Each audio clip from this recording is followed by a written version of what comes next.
Welcome to Cinema Therapy. If you like horror content, hit that like and follow button. Please and thank you.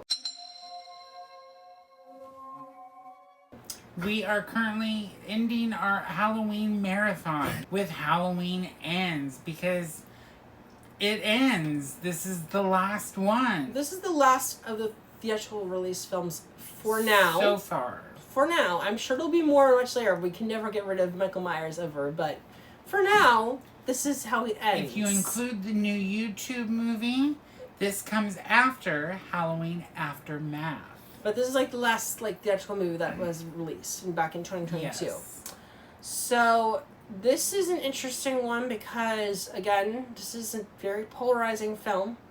In fact, I wouldn't say it's very polarizing at all. Most people just outright hate this movie because we were promised a trilogy. We were promised an ending, an epic finale to the battle to the death of Michael Myers and Laurie Strode.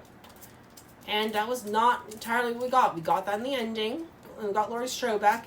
I will say this is the best Allison has been. I think this is the best Allison we've gotten so far because she actually feels like a more fleshed out character friendly and feels like she's just her own character, not like a Laurie Strode ripoff. But yeah, like a modern day of Laurie Strode. She feels like her own character friendly, and I think it's likable enough. Corey, a lot of people don't like him. I liked him.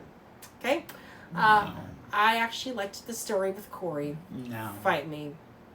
I'll fight you. I'll fight you any day of the week, okay?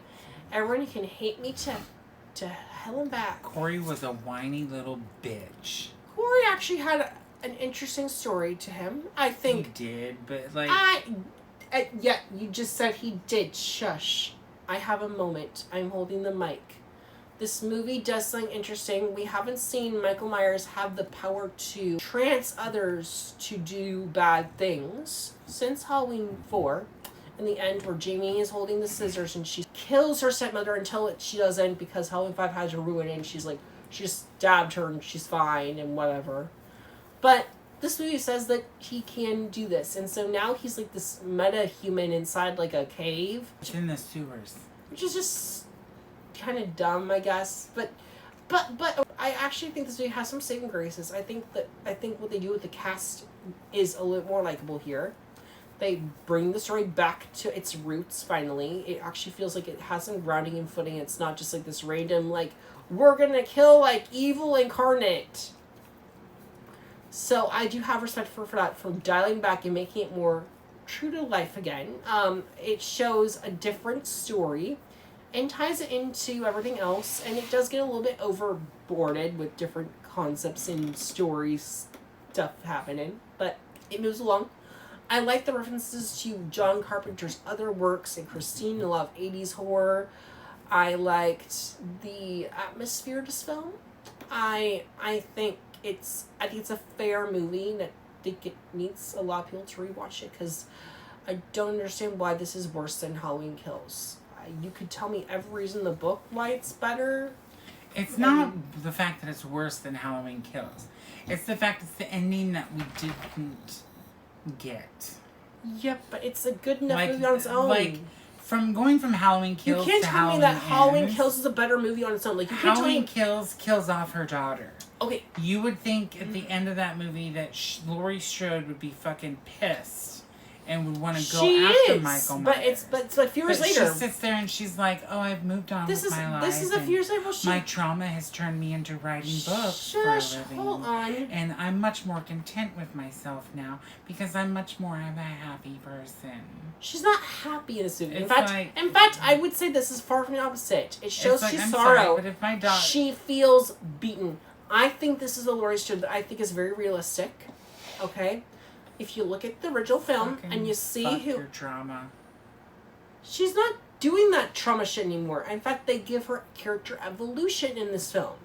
She's not... the end comes and she's still the crazy bitch that she was in the first one. She's not... In the first one, she's not a crazy bitch anymore. She is a lot more level-headed. She's not some sort of gun-holding maniac. She's not an innocent little victim like in the original. She's come full circle. Still waiting for him, though. She wasn't... Okay, she was waiting for him, but she wasn't... waiting for Corey.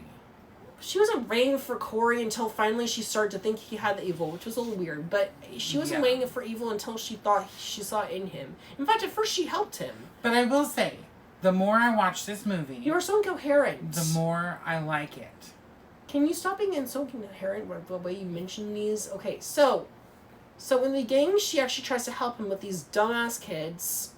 And there's also this whole thing with him, like, having the babysitting accident in the beginning, and you start to feel for him because this little kid who's an idiot who decides to fall off the balcony, and he looks like he's blamed for the death of this couple's child on Halloween. So this takes place, I think, like 1 or 2 years after the events of Halloween 2018 and Kills.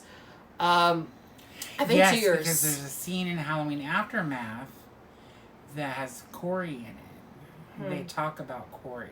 Yeah, they do. You missed that part. I saw them talk about Corey, but I didn't see much more than that. It's like a newspaper clipping. But I did see that. Yeah. Yeah, I did see that. They mention him and they bring him into the story. But yes, I think it's a year after. I think it's 1 or 2 years after. I think it's like 2.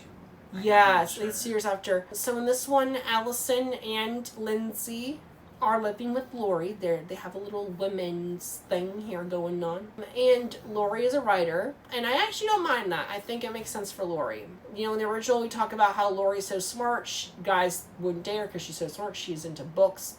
Makes sense for her to be a writer, okay? Honestly, leave her alone. Let her live her life in peace. I think in this movie, she actually gets a little bit of redemption. David Gordon Green, in general, has not won my heart with this franchise anyhow. But I will say he does a better job of slightly trying to save what was going to get him a dumpster fire in the previous film. You can't tell me on any day of the week that Halloween Kills is a good movie on its own. This movie, maybe not the best ending to a trilogy, but it's a decent movie on its own. It is a decent movie. I would watch this movie on its own. I would not watch Halloween Kills on its own. Ever. Really. To be honest, quite frank. I don't care how gory or fun the kills are for you. It's not for me, but this movie actually has character development, it has story, it has purpose, and it's actually a decent film. In the end, yeah, they rush it, but it happens. There's a face-off, it's a decent face-off, it's not great, but it's decent. And he does die, actually, which is something that they promised us in Halloween Kills and did not happen. So here we are. Right. Finally he dies. My only big gripe with Which this movie... I didn't like, but I did like at the same time. Yeah. My only big gripe with this movie is Michael Myers wasn't much in it very much. It's true. It's true. You know, I it can was admit mostly that. focused on the Corey story. I didn't totally love that either, And, but like, we were waiting for Michael Myers, and then all of a sudden we get the last 20 minutes, and it's this fight scene between her and Michael. there's a scene that I want people to watch again. It's a scene in the sewer with Michael Myers and Corey when they're first meeting, and Michael Myers actually almost kind of trains Corey how to kill. Not exactly, but he tells him, he kind of like shows, Corey picks up this guy in the sewer, and Michael Myers like stabs him, and he watches him kind of kill him. And this is really interesting. It's not like a great scene, but it's interesting though, because I think it does show that his power, he almost has power, and it's interesting. It's a little weird. It doesn't totally feel all cohesive. I also like Corey killing people. It was an interesting story. I didn't mind that. I think him in that creepy, weird scarecrow outfit was kind of cool. And I think there's also some references to original Halloween films that didn't feel like they stole it either. They just felt like they were nods, and I could live with that. So, this is a film that I think needs to be a rewatch. It's deserving of a rewatch, and this is a movie that I actually give 4 or 4.5 stars to. I think 4. In the end, I did give this 4 stars. I think I might get a 4.5 even. I don't ranked know. it right underneath the Halloween 2018. I ranked it under Halloween 4, I think. But yeah, it's streaming on Peacock if you want to watch it. If you've seen it, like and comment. Tell us what your thoughts are. Tell us what your thoughts are. And watch this movie, and if you don't like it, watch it one more time, because please, just try to see this movie in a different light. Give it some love. It needs love. So...